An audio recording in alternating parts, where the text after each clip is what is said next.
Today I'm going to talk about developing and validating evacuation models for fire safety engineering applications. I'm really glad to give this talk within the context of the Magnusson Mid-Career Award that I'm a recipient for. This is an honor for me, especially given the fact that Professor Magnusson was one of the pioneers of fire safety engineering education, and he's also important to highlight that I work at the same university where he was based. So what I'm going to talk about today is an overview on some of the key research studies that I've been involved over the last couple of years concerning evacuation modeling.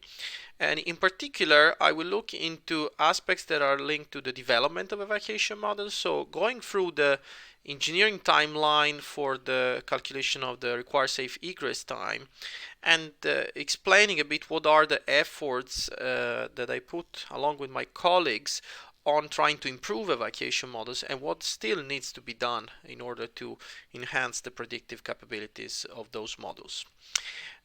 So this will also include a bit of a more general discussion on how we can use evacuation models during the lifetime of a building.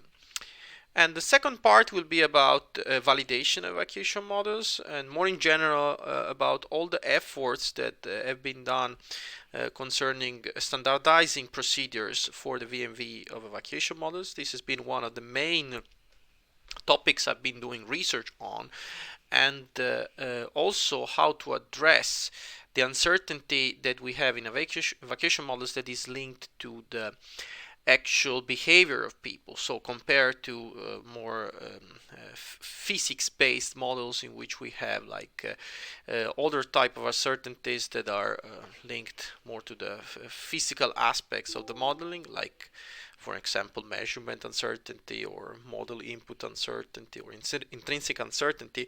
In evacuation simulations we also have an uncertainty that is linked to the fact that we are representing people. So this can kind of be modeled as a physical system, but it also has a human behavior factor. So I will talk about methods that I've been working with to assess and address this uncertainty. So looking at the timelines of evacuation, there are different timelines in different codes and standards, but overall they could be somehow all represented with some of these key elements that we see here. And generally we should also differentiate behavioral timelines from engineering timelines, because the behavioral timelines might be a bit more complex and harder to represent with an evacuation model. As you can see, this is a figure that I took from some work by Franzik et al. That they looked into how to put these two timelines next to each other. And one aspect that I highlight here is that, for instance, evacuation models do not generally explicitly model the awareness phase, so everything that happens before something that deviates from normal occurs. They generally focus on pre-movement and movement, or some people define this as pre-evacuation and movement time. So I will talk about different aspects in these timelines and how what are the steps that can be done to improve the predictive capabilities of evacuation models, and what is the work that I've been involved with to do so. Let's start from pre-evacuation modeling, and as it is now, the current approach to represent pre-evacuation in evacuation simulators is to make use of pseudo-random sampling from distribution. So they make use of a probabilistic approach. Here I put just an example of a set of curves that are adopted for pre-evacuation time, and there are several in the literature depending on the several behavioral factors and environmental factors that are decisive in a building. But it's very interesting the work that I've been involved together with a former PhD student of mine, Ruggiero Lovere, that is now a senior lecturer at Massey University in New Zealand, because the work that has been doing in this direction has been to transition from just giving a given distribution that is set by the user of the evacuation models into have an actual prediction based on the conditions, and basically attempting to represent the rate of perceived risk over time as a function of different type of variables, like for instance environmental and behavioral variables like social influence. So I think this is a really important transition that is occurring in evacuation models, and I hope that Ruggero, myself, and several other colleagues that have been working on this will push towards much more predictive capabilities of models. So being able to make use of the information that we have available about the individual attributes and social attributes and environmental attributes of a given scenario to actually fully predict how the pre-movement or pre-evacuation phase will occur. Maybe fully is a strong word, but what I want to say is that we should slowly transition between from giving a lot of room to the user to superimpose certain distributions, to have the user being guided through an actual predictive model on what will happen in a provocation modeling phase.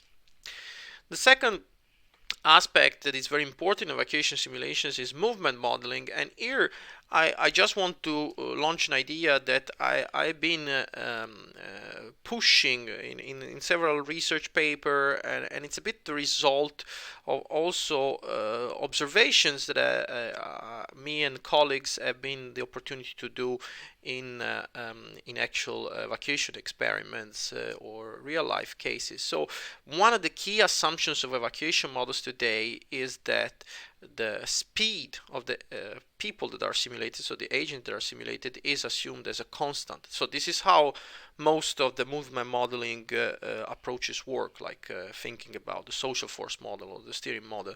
So maybe we should move away from that and use a different approach that take into account of some of the key factors that instead can play a role. And one is motivation, so linking risk perception to motivation, so how fast you will go depending on the perception that you have of the threat of the fire, as well as physical exertion, because especially in more and more challenging scenarios, here I put an example from a Swedish project that we ran a couple of years ago on ascending evacuation.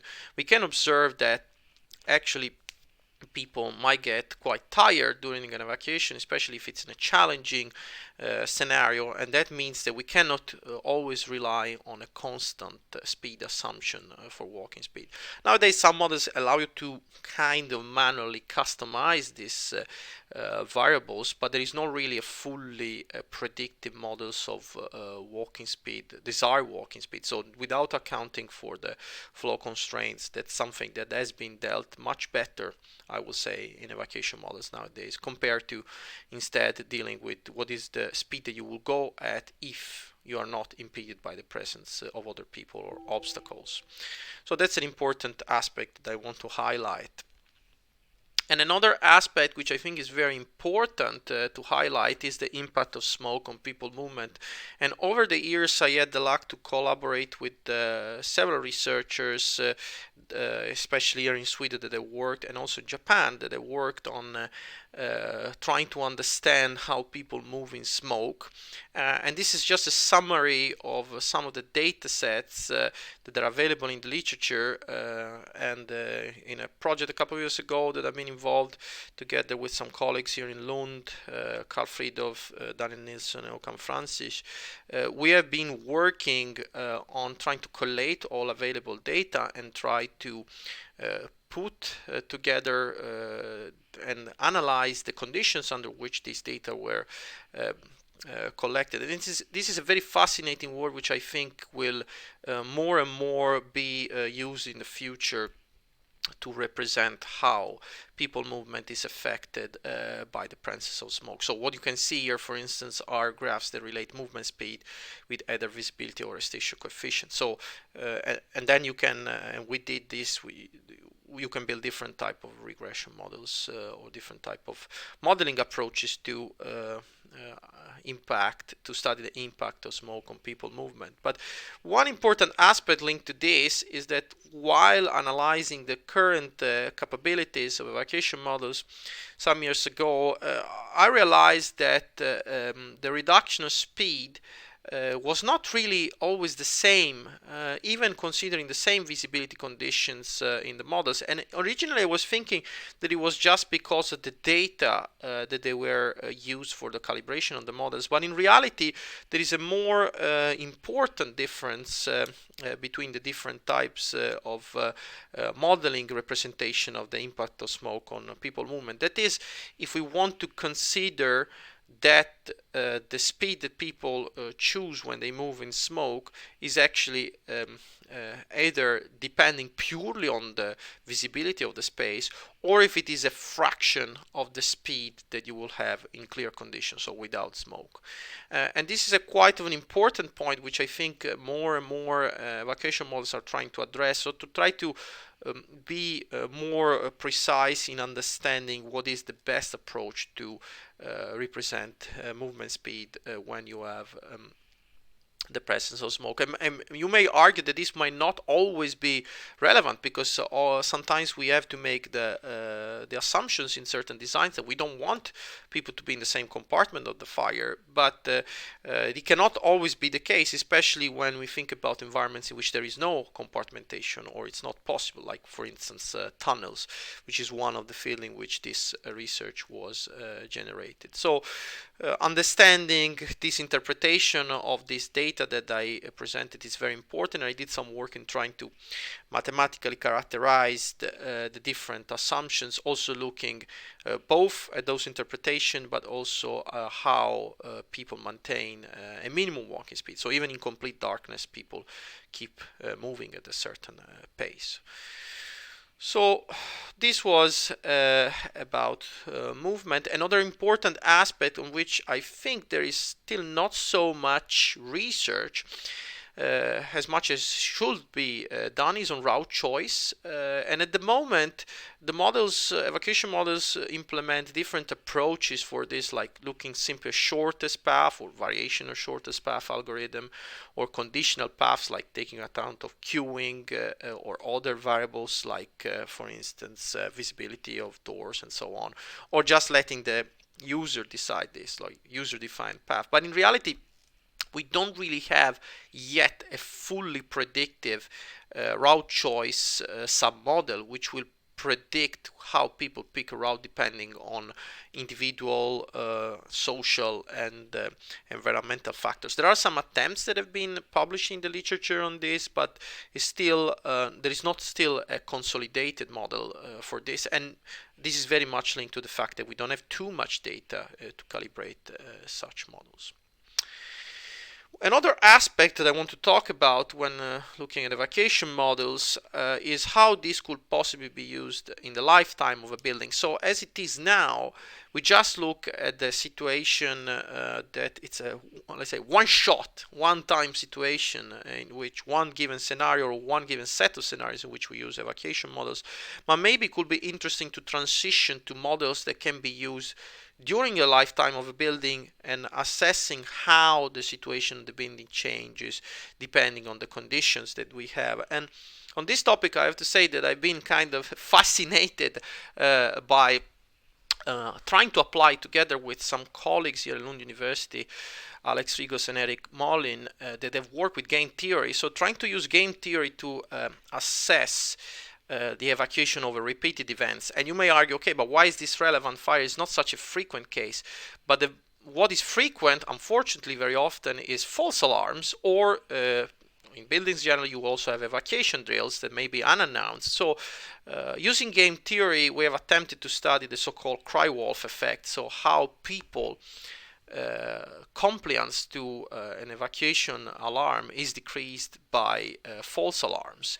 And this should probably spark a discussion on having unannounced versus announced evacuation drills and what is the actual scope that those should have. And as I said, this it's quite of an unusual type of applications of evacuation models compared with what we saw generally in the literature, but it's been sparked by the fact that game theory has a lot of potential to represent best response dynamics and how situation evolve over time. So I started this work after reading a very interesting book on the evolution of cooperation and thinking about how this could be implemented in evacuation modeling.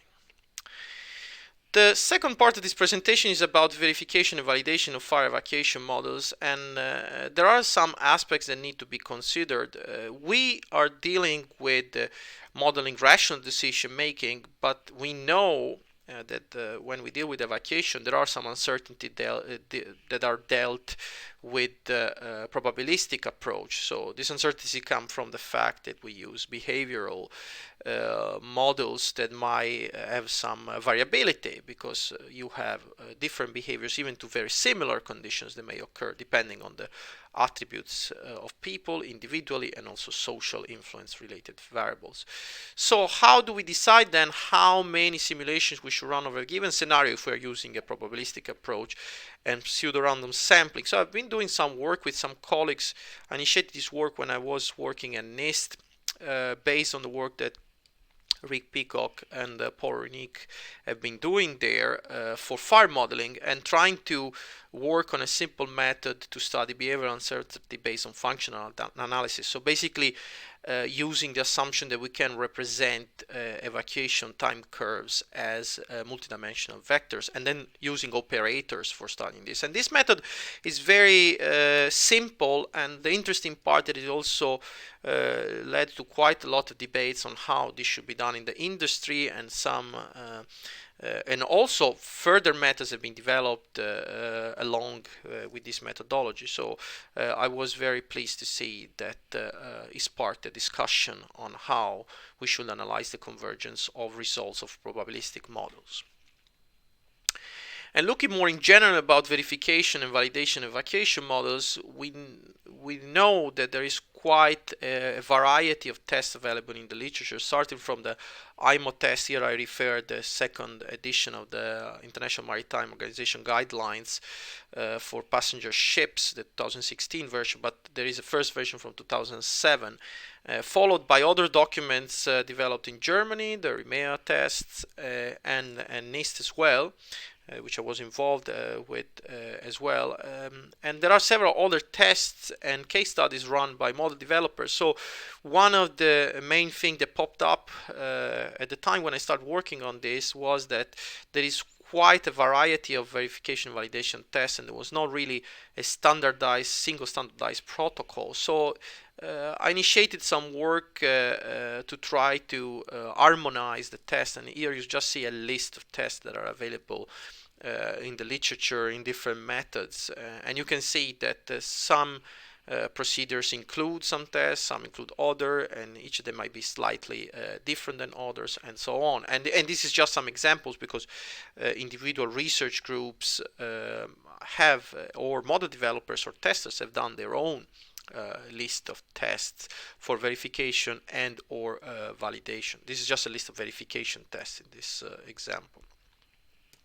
So what I started working with was to try to harmonize the tests and identify a way forward for a standard protocol for evacuation models, VMV, and I led a group within ISO, International Standard Organization, with experts from all over the world to try to develop standardized protocols. So this work, I got a lot of help from Professor Sano in Japan and a couple of other colleagues around the world that helped shaping which tests should be included in a standardized protocol and how those could be applied, not only for doing simpler verification but also for validation.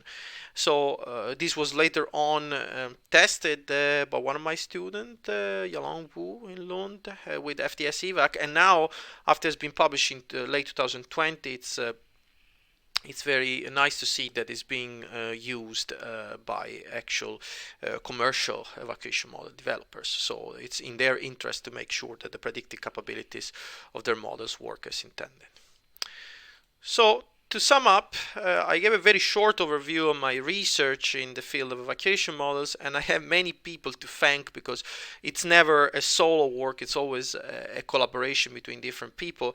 I listed some of my top co-authors based on Google Scholar. Scopus actually give me like a list of 92 co-authors, so it's very hard to thank them all. But as I say, I hope that this research will push more and more the predictive capabilities of evacuation models towards being more reliable, more valid, and also more widely accepted. Thanks.